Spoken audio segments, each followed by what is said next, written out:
네, 오늘은 에스겔 34장 말씀입니다. 목자들에 대한 얘기입니다. 이스라엘의 목자들. 그러니까 이것도 비유고 은유라고 할 수 있겠죠.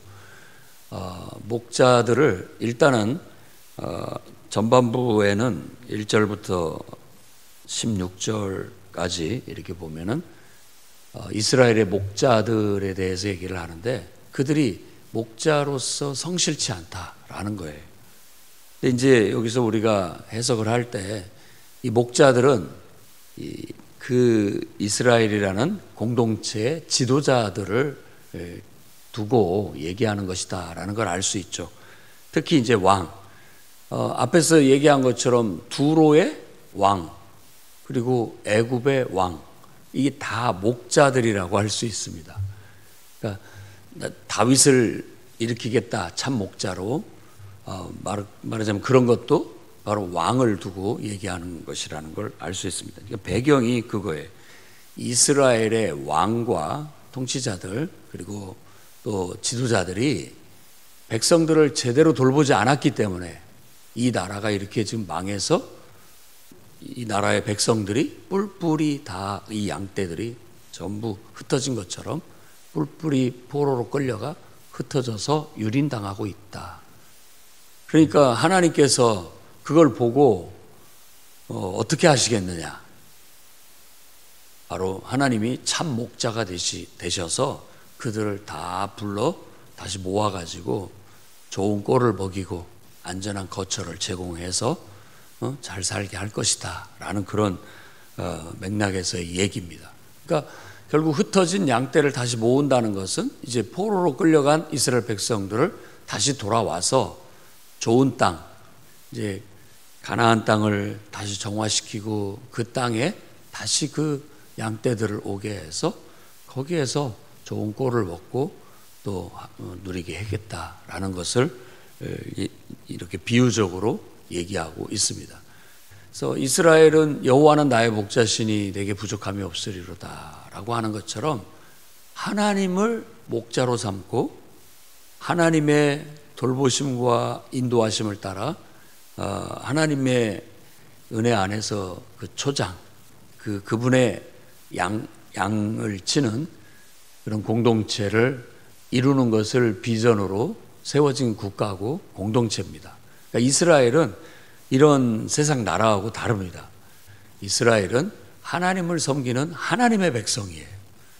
하나님의 백성으로서의 그 공동체의 특성을 가집니다. 그러니까 왕부터 어린 아이까지 이르러 다 하나님을 목자로 삼고 나아가는 거예요. 그런데 하나님께서는 영이시기 때문에 눈에 보이지 않고요. 요한계시록에도 얘기하는데 대언의 영이다라고 그렇게 말하고 있어요. 그러니까 하나님이 영이시기 때문에 인간을 통해서 통치하시고 역사하시는 거예요. 그걸 대언의 영이라고 하고, 하나님이 이스라엘의 진정한 의미에서 참 목자인데 그 지도자들이, 그러니까 지금 목자라고 하는 그 지도자들이 하나님의 뜻을 따라 백성들을 제대로 이끌지를 못했다라는 걸 지적하는 겁니다. 여기서 우리가 깨달아야 할 것은 지도자라는 말은 내가 백성들의 인기를 얻어서 뽑혀가지고 백성들의 인기를 먹고 사는 게 아니에요. 성경은 그게 지도자가 아니에요. 일단은 그런 점도 일부 있지만 우리에게 있어서 더 핵심이 되는 중심, 우리의 중심은 뭐냐, 반석은 뭐냐, 하나님께서 나를 선택해서 세우셨다. 그래서 그런 의미로 교회에서는 안수를 하는 거예요. 이 안수는 구약 성경에서 말하는데 구약으로 본다면 기름 부음을 하는 걸 말하는 거예요. 기름을 부은다는 것은, 안수를 한다는 것은 이제 너는 너의 것이 아니고 하나님의 것이다, 이런 의미예요. 하나님이 너를 선택했고 이제 너는 너를 위해서 사는 게 아니라 하나님을 위해서 살아야 된다라는 그런 어떤 선언식과 같은 거예요. 그게 구약에는 기름 붓는 의식으로, 신약에서는 안수라는 행위를 통해서 이제 하나님의 영이 그 속에 들어가고 또 하나님이 선택했기 때문에 너는 이제 주님의 것이다 주님의 것이다라는 그런 선언과 같은 거예요. 안수식을 신중하게 받아들여야 되는 겁니다. 목회자도 마찬가지고 또 성도들 중에서도 안수를 받아서 받는 직분을 받은 사람들은 내 마음대로 하지 않고 이제는 나는 주님의 것이기 때문에 주님을 위해서 봉사하고 살겠다라는 그런 선언과 같은 거예요. 그러면 이제는 하나님 앞에 서서 하나님의 뜻대로 하나님이 우리에게 명하신 거라든지 하나님이 우리에게 시키시는 일을 충실하게 하는 것이 돼야 됩니다. 근데 하나님께서 우리에게 맡긴 게 뭐냐? 이스라엘을 선택해서 기름을 부은 자들에게 맡기신 일이 뭐냐? 왕이나 선지자나 제사장이나 맡기신 일이 뭐냐? 하나님의 백성을 하나님의 말씀을 가르치고 하나님의 뜻대로 하나님을 섬기면서 은혜 받고 축복받고 살아가도록 이끄는 것. 그게 해야 할 일이었던 거예요. 그런데 왕도 하나님의 뜻대로 하지 않고 선지자도 하나님의 뜻대로 예언하지 않고 제사장도 제대로 하나님의 뜻대로 말씀을 제대로 가르치지 못하고 모범을 못 보이니 결국은 그 불성실함으로 인해서 양떼들이 피해를 입게 되었다라고 말하고 있는 거예요. 어제 말씀에서도 참 이 파수꾼이라는 의미로 파수꾼의 책임에 대해서 언급을 했지만 똑같은 거죠. 지금 바로 이와 같이 하나님의 백성들을 이끌어야 할 지도자들에 대한 하나님의 책망이 이어지고 있고 그거에 대한 교훈을 주고 있는 거예요. 그래서 우리를 성찰해 본다면 우리를 하나님께서 선택하시고 우리를 거룩하게 하시고 또 하나님의 일꾼 삼아주셨음을 인해서 늘 그걸 은혜다, 축복이다 라고 감사하되 맡은 자로서 늘 하나님 앞에 기도하고 늘 주님과 상의하면서 주님의 성령의 인도함을 따라서 내가 해야 할 역할에 충실하는 것. 하나님이 맡긴 게 뭐냐? 나에게 양떼를 맡기셨다. 그럼 그 양떼를 위해서 뭘 해야 되느냐? 일단은 하나님 말씀을 가르쳐서 말씀대로 하나님을 잘 섬기게 해야 된다. 그렇게 하나님의 말씀대로 순종하면서 하나님 뜻대로 하나님을 잘 섬겨야 하나님으로부터 은혜의 단비가 내리고 먹을 수 있는 꼴이 또 푸른 초장과 모든 것들을 다 공급받기 때문에 그래서 성도들 한 사람 한 사람들이 정말 은혜 받고 하나님의 축복을 받아서 풍족하게 정말 풍요롭게 복되게 잘 살게 하는 것 그것이 바로 우리가 할 수 있는 하나님이 맡기신 사명이다라는 거죠.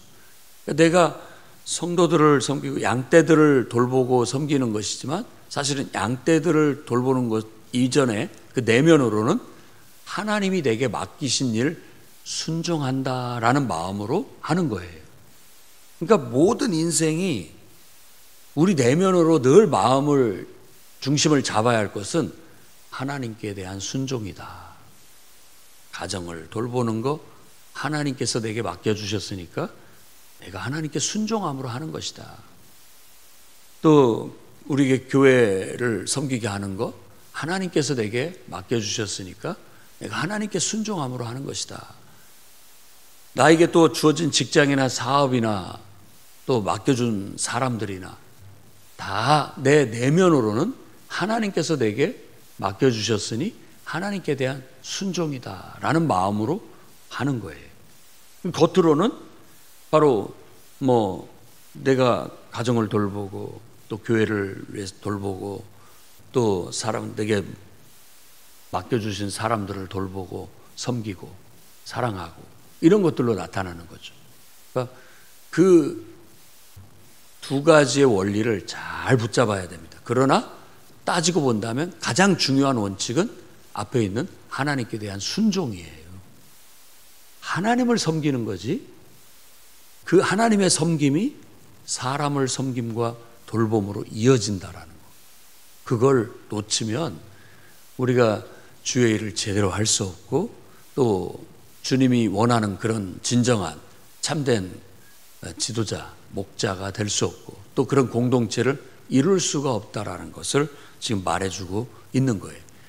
그래서 양떼를 치는 목자와 양의 관계를 은유적으로 얘기하면서 우리가 하나님의 사명을 받아서 하나님이 맡겨주신 양떼들을 제대로 잘 돌보고 있는가라는 것을 돌아보게 하시는 겁니다.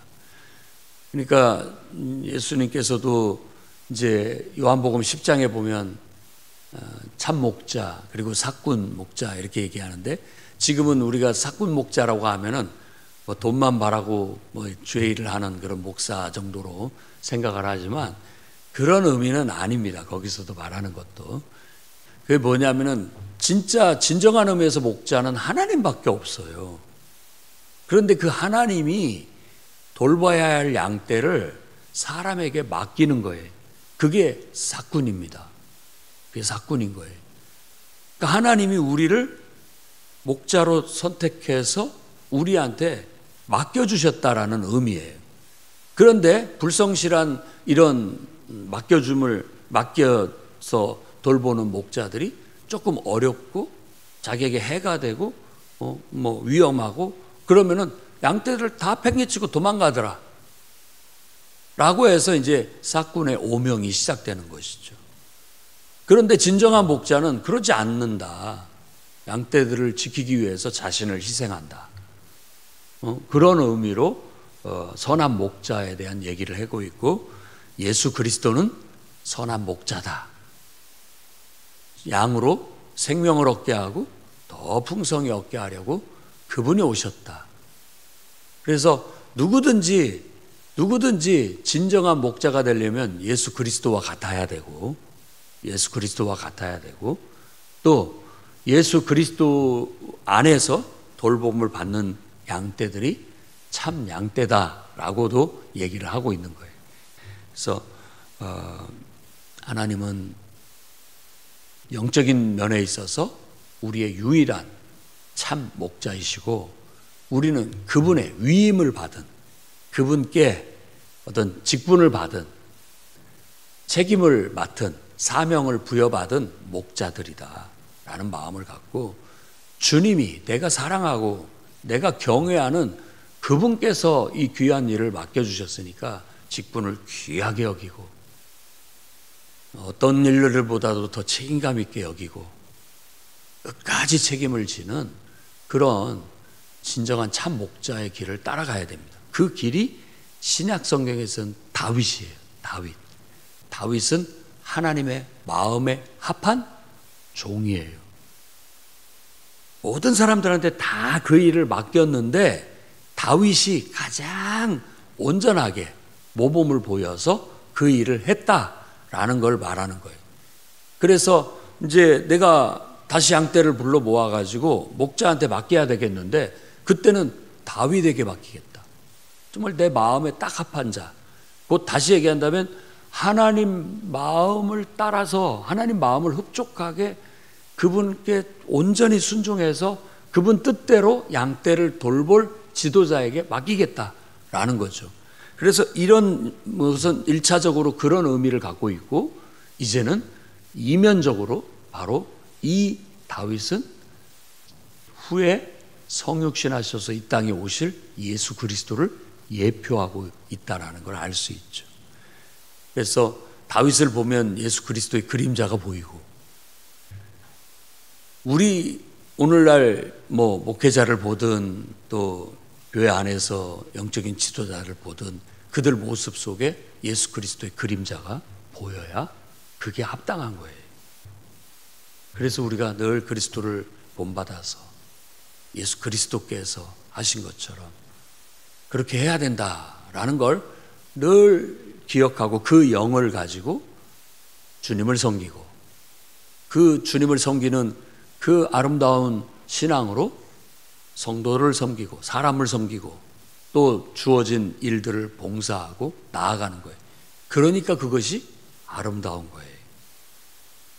그래서 그것이 신앙이고 그것이 영적인 것이고 그게 진정한 참 믿음이고 하는 것입니다. 그런데 주님을 사랑해서 주님을 섬긴다라는 그 마음이 이렇게 싹 벗겨져 버리면 세상의 모습이나 똑같아지는 거예요. 교회 안에서 하나님을 섬겨서 모든 일들을 하는 것이 아니라 그냥 자기 일이 되고 인간의 일이 될 때, 그때가 가장 교회는 치명적이에요. 근데 겉으로 보면 잘 분간이 안 갑니다. 분간이 안 가요. 그래서 성령의 은사 중에 영들을 분별하는 은사가 있는 것이죠. 지극히 인간적으로 하는 경우가 있게 되는데, 겉으로는 똑같지만 그런 것들이 다 하나님 앞에 믿음으로 하지 않은 것은, 다시 얘기한다면 믿음으로 하지 않는 것은 하나님을 기쁘게 할 수가 없습니다. 그러니까 그것은 우리가 지을 예루살렘 성 영적인 집을 짓는 재료가 되지 못해요. 다 그것들은 허망한 것이 되어버리고 맙니다.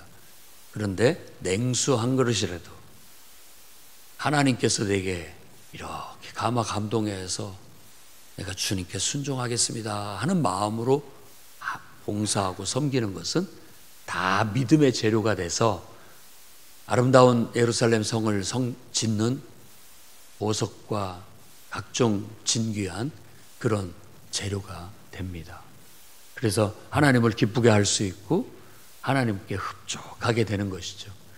다윗 왕이 하나님 마음에 흡족해서 내 마음에 합한 자다라고 그렇게 받아들일 수 있었던 것처럼, 우리가 하는 모든 섬김과 봉사와 희생이 그런 믿음으로 승화돼서 하나님을 기쁘게 하는 것이 될 때, 우리도 참 목자이신 예수 그리스도를 따라가는, 말하자면 사꾼 목자가 되는 것이죠. 나에게 맡겨준 그 일을 잘하는 그런, 우리도 그리스도를 닮아가는 그런 목자가 될 수 있다라는 거예요. 그래서 참 목자는 양떼들을 그냥 내방쳐 두고, 그리고 자기만 생각하지 양떼들을 전혀 돌보지 않는 그런 자가 아니다. 양떼들이 늘 관심을 두고 혹시 병들었는가, 혹시 문제는 없는가를 살피고 돌본다라고 말하고 있어요. 그래서 이런 말씀들이 오늘날 목회자부터 저로부터 또 모든 영적인 돌봄을 하는 교회 안에 직분자들, 지도자들 또 경각심을 가지고 다시 한번 성찰해 봐야 할 말씀이라고 생각됩니다. 주님 앞에 부끄럽지 않게 성실하게 인간적인 생각으로 하지 않고 오직 하나님께 대한 순종으로 이 모든 일들을 잘 감당할 수 있는 저와 여러분이 되기를 바랍니다. 그 다음에 17절부터 24절까지 보면 이제는 양과 양 사이, 염소와 염소 사이라고 그렇게 얘기하는데, 양떼를 치는 것은 이제 대표적으로 양떼를 친다라고 말하지만 그 속에는 염소도 있기 때문에 양과 양 사이, 염소와 염소 사이. 근데 이렇게 보면 양들 사이에서도 살찐 양이 있고 빼짝 마른 양이 있다. 여기서는 파리하다는 말은 말랐다는 의미. 빼짝 마른 양이 있다. 가만히 보니까 양들이 못된 양이 있어요. 못된 양이 있는데 자기만 막 그 꼴을 먹고, 자기만 막 뭐를 먹고 남들은 못 먹게 방해한다, 이런 의미예요. 그래서 여기서는 이제 그거에 대해서 비난하듯이 말합니다. 네가 좋은 꼴을 먹는 걸 그걸 귀한 것으로 여기지 않느냐. 네가 정말 깨끗한 물을 마시는 것이 얼마나 이게 귀한 일이냐. 그런데 왜 너는 그 좋은 꼴을 먹고 남은 꼴들을 발로 짓밟느냐. 다른 사람 못 먹게. 그리고 그 깨끗한 물을 마시고 나서 왜 발로 그 꾸정물을 만들어 더럽히느냐. 양들을 잘 못 먹게. 그러니까 너희들은 토실토실하게 살이 찌지만 다른 양들은 저렇게 마르고 있지 않느냐. 그래서 양들과 양들 사이에 어떤 불의한 일들에 대해서도 지적을 하고 있습니다. 그러니까 양떼들끼리도 서로 이제 뒤에도 말하지만 들이받고 서로 싸우고 자기만 생각하는 그런 이기적인 양들에 대해서 말함으로써 이스라엘 백성들 중에서도 못된 백성들이 있더라라는 거예요. 자기만 생각하고 이기적이고 다른 사람들은 그런 것들을 누리지 못하게 방해하고 하는 그런 것들을 성토하고 있다는 걸 알 수 있죠. 그래서 진정한 목자는 그런 것들을 바로잡는 게 참 목자다라고 이제 말하고 있는 듯 합니다.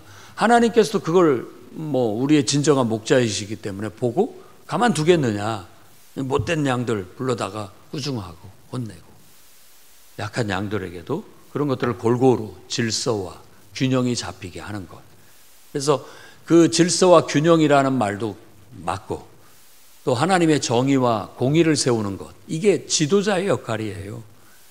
지도자들은 참 군중들이 못 모르고 잘못된 길로 막 휩쓸려 갈 때 그걸 막아서야 되고 또 좋은 쪽으로 가야 되는데 안 가고 있는 그런 군중들을 막 가게끔 밀어붙이는 일을 하는 거예요. 그러면 군중들 입장에서는 자기들이 하고 싶은 대로 못하게 만들잖아요, 지도자들이. 그래서 늘 군중들은 지도자에 대한 불만을 가지고 있습니다.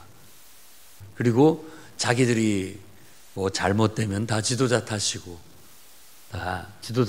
잘 되면 자기 탓이고, 그런 어떤 내로남불 이런 어떤 의미를 갖고 있어요. 그래서 백성민자를 어떤 분들은 그렇게 해석하죠. 어리석다. 군중 심리는 어리석어요. 그 군중 심리가 좋은 쪽으로 가면 좋은데 항상 군중 심리를 보면 나쁜 쪽으로 가는 분위기가 전체를 지배하고 있을 때 그걸 군중 심리라고 하는 겁니다. 이게 나쁜 줄 알아요. 그런데 군중 심리야. 그러니까 다 같이 하니까 에라 모르겠다 나도 그냥 해나가는 거죠. 그런데 지도자는 그런 못된 불성실한 것들을 보고 가만히 있으면 안 돼요. 그것 때문에 내가 막아서야 되고 그러다 보면은 올바른 길로 끌고 가야 되는데 그러다 보면 내가 피해도 당할 수 있고 또 욕도 먹을 수 있고 그것 때문에 스트레스도 받고 힘들죠. 그럴 때 그 양떼를 포기하지 않고 버리고 도망가지 않는 목자가 참목자다. 참목자다. 진정한 지도자는 그럴 때 발휘되는 겁니다. 지도력은. 좋을 때는 사실상 감춰져 있어요. 그런데 정작 필요로 할 때 탁 돋보이는 것이 그런 능력이죠. 그래서 필요할 때 나타나서 딱 막아서고 듣든지 안 듣든지 그걸로 인해서 양떼들이 나를 들이받든 어쨌든 그런 걸 무서워하지 않고 옳은 건 옳은 것이고 틀린 건 틀린 것이라는 걸 분명히 해서 올바른 길로 끌고 가고 따라오는 양떼들을 데리고 올바른 길로 갈 줄 아는 그런 지도자, 그런 양떼 돼야 된다라는 걸 말해주고 있는 겁니다. 그래서 모든 사람들이 이제 하나님을 참 목자로 알고 하나님이 또 선택해서 세운 그런 위임받은 목자들을 잘 따라서 하나님은 하나님이 되고 백성들은 그분의 초장의 양떼가 돼서 그분의 은혜와 축복을 받아 정말 푸른 초장과 물가에서 편안하고 복된 삶을 사는 것, 그게 하나님이 원하는 진정한 하나님의 통치요 하나님의 나라라고 말하고 있는 거예요. 그래서 우리가 그걸 이루어 나가야 되겠습니다. 우리가 여기서 평화의 언약이라는 말로 얘기하는데 우리가 하나님을 참 목자로 알고 그분께 순종하며 따라가면 되는 거예요. 그게 우리가 하나님께 할 약속이고 하나님은 너희가 그렇게만 한다면 내가 비를 내려서 초장에 목초들이 막 자라게 해서 너희들이 아주 좋은 꼴을 먹고 깨끗한 물을 먹고 살이 찌고 정말 평안하고 안전하고 복되게 살게끔 내가 만들어주겠다. 이게 하나님이 우리에게 하신 약속이에요. 그래서 이걸 평화의 언약이라고 말하고 있고 하나님은 하나님의 일을 하실 거고 우리는 우리 일을 해야 되는데 우리가 하나님을 신뢰하고 믿고 철저히 그분 말씀에 순종하고 잘 따르면 돼요. 어린 양 어디로 인도하든지 우리가 따라가는 거예요.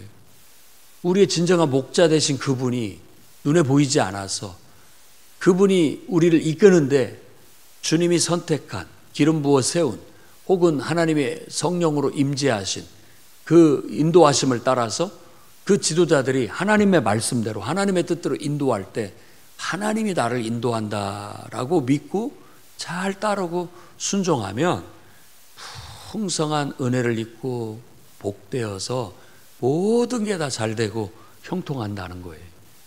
그렇게 되어지기를 바라고 또 그런 비전을 가지고 언젠간 그런 날이 온다. 언젠간 그런 목자가 서게 될 것이다. 언젠간 모든 양떼들이 이렇게 하나님의 초장에서 복을 받고 살게 될 것이다 라는 걸 말해주고 있죠. 그래서 우리는 그런 이상을 품고 그런 공동체를 이루려고 우리가 한마음 한뜻으로 기도하고 순종해 나아가야 되겠고, 더 나아가서는 우리 인간들은 늘 부족하고 연약해서 사꾼이라고 말하는 게 하나님의 맡겨준 것들을 잘 감당하면 모르는데 그러지 못하는 일들이 많아요. 서로가 서로를 도우면서 그런 부족 부분들을 메꿔가면서 지도자는 지도자대로, 구성원들은 구성원대로 한마음 한뜻이 돼서 그런 비전과 이상을 향해 나아가야 되겠고, 그 이상은 언젠가 우리 주님 대신, 우리의 목자장 대신 예수 그리스도께서 재림하셔서 이 땅에 오셔서 그의 위엄과 권능으로 통치하실 때, 그때 진정한 대통령, 진정한 왕, 이 세상의 진정한 균형과 질서, 안정과 평안, 바로 영원한 하나님 나라가 임하게 될 것이에요. 그 나라를 소망 삼고 지금 우리가 살아가는 나라의 통치자들도 좀 거기에 좀 그 비전에 좀 맞춰서 나갈 수 있었으면 좋겠고, 그러기 위해서 우리가 또 대통령과 지도자들을 위해서도 기도하고 또 영적인 지도자들을 위해서 늘 기도하면서 한마음 한뜻으로 하나님이 우리에게 제시하신 비전을 이루어 나가기를 주의 이름으로 축원합니다. 기도하겠습니다. 거룩하신 주님, 주님의 눈에 만족할 만한 세상에 하나님을 기쁘게 할 만한 참 목자가 없어 주님이 안타까워하시는 그런 마음을 느낄 수 있었습니다. 주여, 부족하지만 늘 하나님을 경외하며 하나님께서 맡겨주신 귀한 일에, 양떼를 돌보는 일에, 하나님 말씀을 전하고 가르쳐서 지키게 하는 일에, 정말 올바른 길로 인도하는 이 귀한 일에 우리가 충실하게 하시고 그 일로 인해서 받는 어려움과 고난을 무서워하지 않게 하시고 도망치지 않게 하시고 끝까지 그 사명을 잘 감당하여 하나님을 흡족하게 해드리고 또 하나님께 쓰임받아 하나님의 뜻이 이루어질 수 있도록, 하나님의 영광이 드러날 수 있도록 최선을 다해 순종하며 나아가게 주옵소서. 예수님 이름으로 기도드립니다.